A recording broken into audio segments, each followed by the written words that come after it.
جو کہ آپ لگاتے ہیں، جو LED لائٹس ہیں آج کل کے دور میں، جو کہ بہت ہی کم بجلی استعمال کرتی ہیں، LED لائٹ کے ذریعے آپ ان پودوں کو لائٹ دیتے ہیں جس کے وہ گرو کرتے ہیں۔ ہاں جی، اچھا سر بتائیے گا کہ اربن فارمنگ کہاں کہاں کی جا سکتی ہے؟ ہاں، یہ ایک ایسی چیز ہے کہ جو عموماً یہ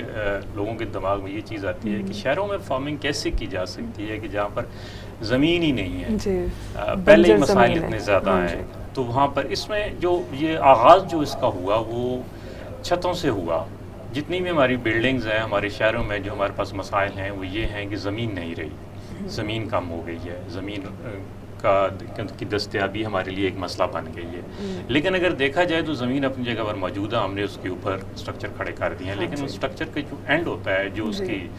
چھت ہوتی ہے، وہ خالی ہوتی ہے ہر صورت میں۔ تو اس کا آغاز چھتوں سے ہوا کہ آپ اپنی چھتوں پہ کاشتکاری شروع ہوئی، اور ابھی بھی بے شمار بلڈنگ کو انوائرمنٹ کے لیے گرین بنایا گیا ہے، ان کی چھتیں ٹھنڈی رکھنے کے لیے وہاں پر بنائی گئی ہیں، آکسیجن کی زیادتی کے لیے وہاں پر ایسے پودے لگائے گئے ہیں جو کہ شہروں میں آکسیجن پروڈیوس کرتے ہیں۔ اور وہاں سے ہوتے ہوتے اب یہ ایسی صورت ہو چکی ہے کہ اب آپ اس کو انڈور کرتے ہیں۔ جی، میجورٹی یہ جو اربن فارمنگ ہو رہی ہے وہ انڈور ہو رہی ہے، بڑے ہالز میں، بڑی بلڈنگز میں،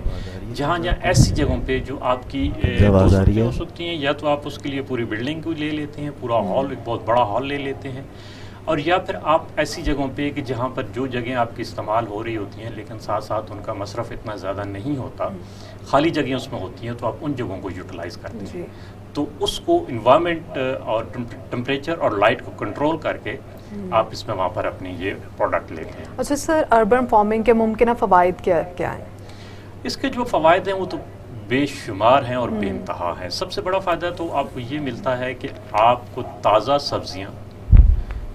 کم وقت میں اور بہتر قیمت پہ آپ کو مل جاتی ہیں۔ جب ہم اپنے فارمرز پہ انحصار کر رہے ہیں ابھی، اس کے لیے بڑے شہروں کا مسئلہ یہ ہے کہ شہر بہت زیادہ پھیل گئے ہیں، بہت بڑے ہو گئے ہیں، اور سبزیاں اور آپ کے کھانے کی جتنی بھی پروڈکٹس ہیں وہ دوسرے شہروں سے آتی ہیں اور دور سے آتی ہیں، اور آنے کے لیے جو فاصلہ طے کرنا پڑتا ہے اس پہ بہت زیادہ پیسے خرچ ہوتے ہیں۔ ایک وہ ہو گیا، اور ایک ان کی تازگی کا مسئلہ ہمارے جیسے ملکوں کو جہاں پر سپلائی چین مینجمنٹ بہت ہی کمزور ہے، تو ہم بڑے شہروں میں رہنے والوں کو جو سبزیاں اور پھل جو چیزیں ملتی ہیں وہ اس معیار کی نہیں رہتی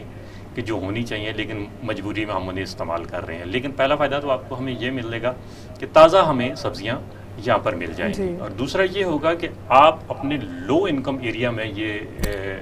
پھیلا کر ان لوگوں کو غذائی قلت سے بچا سکتے ہیں اور آپ ان کو دے سکتے ہیں۔ اور تیسرا یہ ہے کہ یہ اس سے سستی ہوں گی، بے انتہا سستی ہوں گی، کیونکہ اس پہ وہ جو ٹرانسپورٹیشن کی کاسٹ ہے آپ کی، یا جو آپ کے فارم کے اینڈ پہ جو کاسٹ ہے وہ نہیں ہوگی، اور اس کی پیداوار ان سے بہت زیادہ ہے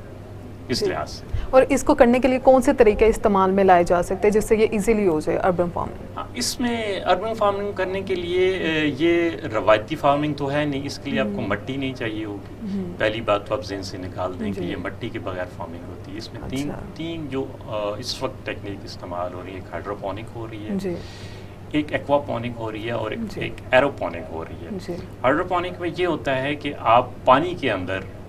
اپنے پودے کو لگاتے ہیں، ایک ٹیکنیک ہوتی ہے جس میں کوکوپیٹ کی آپ اس میں کوکوپیٹ میں اس کی جڑوں کو رکھ کے پانی کے اندر اس کے نیچے پانی چلاتے ہیں، اور وہ پانی میں اس میں غذائیت آپ شامل کر دیتے ہیں جو پودے کو چاہیے ہوتی ہے وہ ساری، اور پانی سرکولیٹ کرتا رہتا ہے اس میں،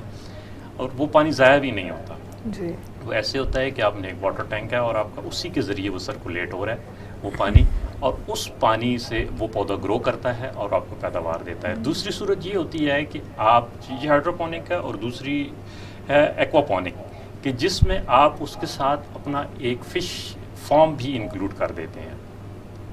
کہ آپ کا ایک فارم ہوتا ہے جس میں فش ہیں، اور جو فش کی ریزیڈیو ہے وہ ان پودوں کی خوراک بن جاتی ہے۔ تو پانی اس ٹینک سے ہو کر، اس پول سے ہو کر کہ جس میں آپ کی فش ہے ہو کر سرکولیٹ کرتا ہے آپ کے پودوں میں، جس سے آپ کے پودوں کو غذائیت ملتی ہے اور آپ کی فش بھی ساتھ ساتھ پلتی رہتی ہیں، تو آپ کو دونوں فائدے ہوتے ہیں۔ اور تیسری جو صورت ہے وہ ان ایروپونکس ہیں کہ ان فصلات کے لیے کہ جن کی جڑوں کے ساتھ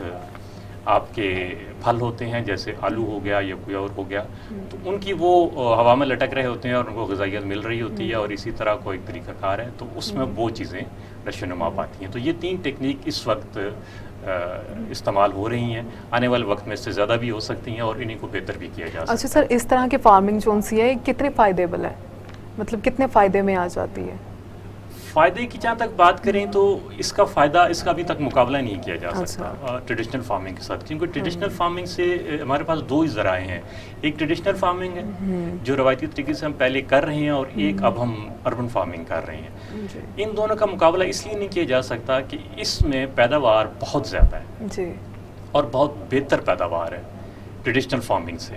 جتنی پیداوار آپ ایک اپنے کھیت سے حاصل کرتے ہیں اتنی ہی جگہ پہ یہاں پر آپ اس سے کچھ 100 گنا کے قریب بھی پیداوار حاصل کر سکتے ہیں. اس میں ہوتا یہ ہے کہ اس میں آپ اپنے جب ٹریڈیشنل فارمنگ میں پیداوار لے رہے ہوتے ہیں تو آپ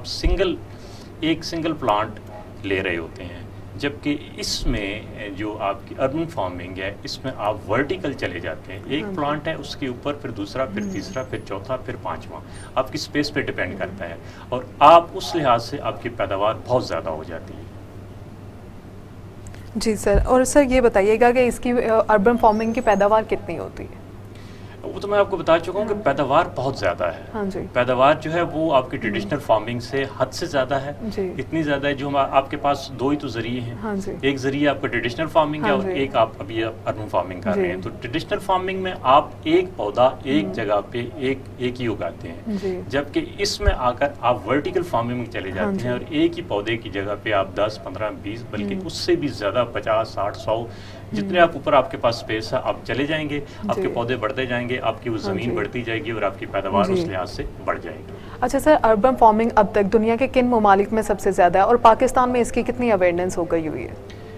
اربن فارمنگ کا جہاں تک پاکستان میں اویئرنیس کا سوال ہے وہ تو یہ ہے کہ انفرادی سطح پر تو لوگ کر رہے ہیں، جی، ہابی کے طور پر کر رہے ہیں. کچھ لوگ اس کو بزنس کے طور پر بھی کر رہے ہیں، لیکن آپ اس کو یہ نہیں کہہ سکتے کہ وہ بہت بڑا شیئر ہے ان کا اکانومی میں، یا کوئی ملکی سطح پہ. وہ ایک ذاتی حیثیت میں کر رہے ہیں، اور اس کو اپنے شوق کے طور پر لے کے کر رہے ہیں، اور بہت تھوڑا ہے، وہ بہت ہی تھوڑا ہے. جہاں تک دوسرے ملکوں کی بات ہے تو ترقی یافتہ ممالک جتنے بھی ہیں ان میں اس پہ بہت زیادہ کام ہو چکا ہے، بہت زیادہ ترقی ہو چکی ہے. بلکہ اب تو اتنے بڑے بڑے فارمز بن گئے ہیں، اتنے بڑے فارم بن گئے ہیں، اور اس میں آئی ٹی کو اس میں اس کے ساتھ اٹیچ کر دیا گیا ہے، اور روبوٹکس کو اس کے ساتھ جو ہے وہ کر دیا گیا ہے. وہاں پر روبوٹس ہیں جو کہ اربن فارمنگ میں کام کر رہے ہیں، اور اس چیز کو عمل کر رہے ہیں، اور اس سے وہ پیداوار لے رہے ہیں. اور دنیا میں بہت بڑے بڑے فارمز ہیں جو کہ اربن فارمنگ کے نام سے اس وقت مختلف شہروں میں مشہور ہیں، جن کی مثالیں دی جاتی ہیں. جہاں تک یہ ہے کہ کون سا ملک سب سے آگے ہے تو چائنا اس وقت اربن فارمنگ میں لیڈنگ ہے. وہ ایسی ٹیکنالوجیز ڈیولپ کر چکا ہے، اور جو کمرشل سطح پہ اب وہ بیچ رہا ہے. امریکہ میں بہت زیادہ ہے، اور یورپ میں یہ بہت زیادہ ہے. پورے یورپ میں یہ بہت ہی زیادہ اس پہ کام ہو رہا ہے، اور پیداوار بہت زیادہ لی جا رہی ہے اربن فارمنگ سے. اور ایسی ٹیکنالوجیز ڈیولپ کر دی گئی ہیں کہ جو وہ دوسرے ملکوں کو ایکسپورٹ کر رہے ہیں. اور اس کے ساتھ ایک چیز میں آپ کو اور بتا دوں کہ یہ ٹیکنیک نہ صرف اربن فارمنگ آپ کی خوراک کے لیے استعمال ہوتی ہے، بلکہ اس ٹیکنیک کے ذریعے باہر جو ہمارے لائف سٹاک فارم ہے ان کے لیے خوراک پیدا کی جا رہی ہے. اور بے شمار ایسی جگہ ہیں باہر دنیا میں کہ جہاں پر یہ ہوتا ہے کہ موسم اتنی شدت سے ہوتے ہیں کہ سردی ہے تو اتنی شدید سردی ہے، یہ برف باری ہے کہ ان دنوں میں وہاں پر چارہ ممکن ان کو لیے دستیابی چارے کی ممکن نہیں ہوتی. تو ان لوگوں کے لیے، یہ ان فارمز کے لیے اور ان کے جانوروں کے لیے ایسا سسٹم ڈیولپ کر دیا گیا ہے کہ جس لائک ایک اسمال کنٹینر، آپ یہ سمجھ لیں کہ جیسے کنٹینر ہوتا ہے 20 فٹ کا 22 فٹ کا، اتنا کنٹینر جو ہے وہ 50 سے 60 اینیمل کے فارم کو فیڈ کر دیتا ہے. اس کنٹینر کے اندر ہی ان کا فوڈر کیک تیار ہوتا ہے، اور وہ فوڈر ان کے جانوروں کو خوراک کے طور پر وہ مل جاتا ہے. اور اس کے لیے ان کو اس زمین کی، اس برف سے ڈھکی ہوئی سطح سے کوئی ان کو مسئلہ نہیں ہوتا، ورنہ اس سے پہلے ان علاقوں میں جانوروں کو ان دنوں میں اس حصے میں رکھنا ناممکن تھا. اچھا سر، یونیورسٹیز میں یہ اس کے جو کریئر ہے، اس کے کریڈٹ آورز ایزیلی مطلب پاکستان میں اب ہمارے ملک میں ایزیلی اویلیبل ہے، مطلب مختلف یونیورسٹیز میں کورسز کی بات. ہاں جی، کورسز اس وقت پاکستان میں کچھ یونیورسٹیز میں کام ہو رہا ہے، اور انہوں نے بہت اچھے سسٹم ڈیولپ کر دیے ہیں اربن فارمنگ کے، ہائیڈروپونکس کے. ایرڈ ایگریکلچر یونیورسٹی نے کیا ہوا ہے, وہ اس کی ٹیکنالوجی ٹرانسفر بھی کر رہے ہیں. کچھ اور یونیورسٹیز بھی ہیں وہ بھی اس پہ کام کر رہی ہیں, اور وہ بھی اپنے اسٹوڈنٹ کو بھی اس میں لا رہی ہیں, اور ان کے کورسز بھی انہوں نے ایگریکلچر کے جو ریلیٹڈ ہیں ان کو اس میں شامل کر دیا ہے, اور وہ ٹیکنالوجی ٹرانسفر پہ بھی کام کر رہے ہیں. اگر کوئی کرنا چاہتا ہے, کوئی بندہ کوئی اس میں اس کو بزنس کے طور پر لینا چاہتا ہے, تو وہ اس میں آ سکتا ہے, ان یونیورسٹی سے رابطہ کر سکتا ہے جو ایگریکلچر کو پڑھا رہی ہیں یہ ٹیکنیک کو, تو وہ یہ ٹیکنالوجی لوگوں کو ٹرانسفر کر رہی ہیں, ٹریننگ بھی پرووائڈ کر رہی ہیں, اور جو ہمارے زراعت سے متعلقہ ادارے ہیں حکومت کے وہ بھی اس پہ کام. اچھا, ابھی تک صرف شارٹ کورسز ہی ہیں جیسے 6 منتھس کے یا 9 منتھس کے, یا پوری اسٹڈی آ گئی ہے ان کی جیسے باقی چیزوں کی ہوتی ہے, بیچلرس کرتے ہیں بیچ میں 4 ایئرس کی جو ڈگری ہماری کمپلیٹ ہوتی ہے, ویسے اس کی بھی ڈگری ہے یا صرف کورسز ہی ہیں؟ ابھی تک جو ہے اس کی مکمل ڈگری آفر نہیں کی جا رہی, ابھی یہ کورس کا ایک ڈگری کورس کا یہ حصہ ہے. اچھا, یہ پوری ڈگری نہیں ہے. آنے والے وقت میں مجھے بالکل یہ یقین ہے کہ یہ ایک پورا ایک ڈگری کورس ہوگا, جس طرح یہ بڑھ رہا ہے اور بڑھ چکا ہے, تو آنے والے وقت میں یہ ہوگا. لیکن اس وقت پاکستان میں یہ ایک کورس کا ایک حصہ ہے, پورا ڈگری کورس نہیں. جی بالکل ناظرین, پروگرام کا سلسلہ جاری ہے, یہاں وقت ہوا ایک بریک کا.